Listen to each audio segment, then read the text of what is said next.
भारत के गौरवशाली इतिहास में सम्राट अशोक एक अद्वितीय स्थान रखते हैं। उनका नाम शांति, अहिंसा और धम्म के साथ जुड़ा है। टोडरपुर में आयोजित 25वां अशोक महोत्सव इसी महान सम्राट को समर्पित था। यह महोत्सव उनकी विरासत का प्रतीक था। यह महोत्सव हमें अशोक के आदर्शों को याद दिलाता है। उनका जीवन हमें सिखाता है कि प्रेम और करुणा ही सच्ची विजय है। यह महोत्सव हमें उनके पदचिन्हों पर चलने की प्रेरणा देता है। यह महोत्सव सिर्फ एक आयोजन नहीं था, यह एक यज्ञ था, एक ऐसा यज्ञ जो हमें अशोक के मार्ग पर चलने के लिए प्रेरित करता है। महोत्सव का मुख्य आकर्षण था बच्चों द्वारा प्रस्तुत अद्भुत कार्यक्रम। छोटे छोटे बच्चों ने अपनी प्रस्तुति से सबका मन मोह लिया। उनकी तपस्या और मेहनत साफ झलक रही थी। नृत्य और गीतों के माध्यम से बच्चों ने अशोक के जीवन और शिक्षाओं को जीवंत कर दिया। उनकी प्रस्तुति ने दर्शकों को भावुक कर दिया। एक नया जोश, एक नई ऊर्जा का अनुभव हुआ। बच्चों की यह भागीदारी इस बात का प्रमाण थी कि अशोक के विचार आज भी प्रासंगिक हैं।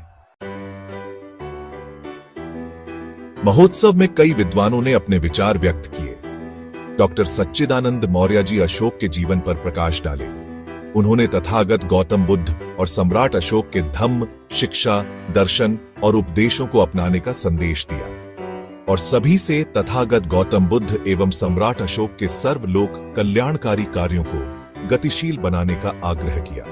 उन्होंने कहा कि अशोक ने हमें शांति और सहिष्णुता का संदेश दिया जो आज भी प्रासंगिक है। बाबा साहेब डॉक्टर भीमराव आंबेडकर ने भी अशोक के धम्म के सिद्धांतों को अपनाया था। उन्होंने कहा था कि यह सिद्धांत सामाजिक न्याय और समानता का मार्ग प्रशस्त करते हैं और कार्यक्रम के मुख्य अतिथि डॉक्टर नवल किशोर शाक्य इस आयोजन की भव्यता से अत्यंत प्रसन्न हुए। धम्म के सिद्धांत हमें अहिंसा, सत्य, अस्तेय, अपरिग्रह और ब्रह्मचर्य का पालन करने की प्रेरणा देते हैं। महोत्सव एक भव्य झांकी यात्रा के साथ शुरू हुआ। यह यात्रा बलुआ, तराव, निकरोजपुर, फिरोजपुर, जसदेवपुर, भांवरकोल, मिर्जाबाद और मनिया से होते हुए समारोह स्थल टोडरपुर तक पहुंची। इस दौरान हजारों की संख्या में धम्म बंधु इस ऐतिहासिक यात्रा में शामिल हुए।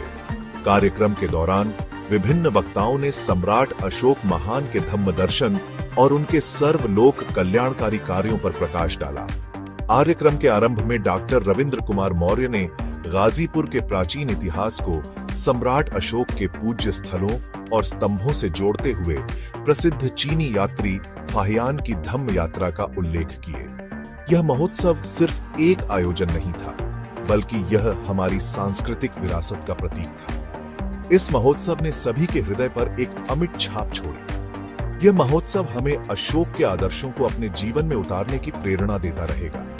मिलते हैं एक नए वीडियो में। एडिटर प्रिंस मौर्य, सम्राट अशोक क्लब, टोडरपुर। नमो बुद्धाय। जय भारत, जय अशोक।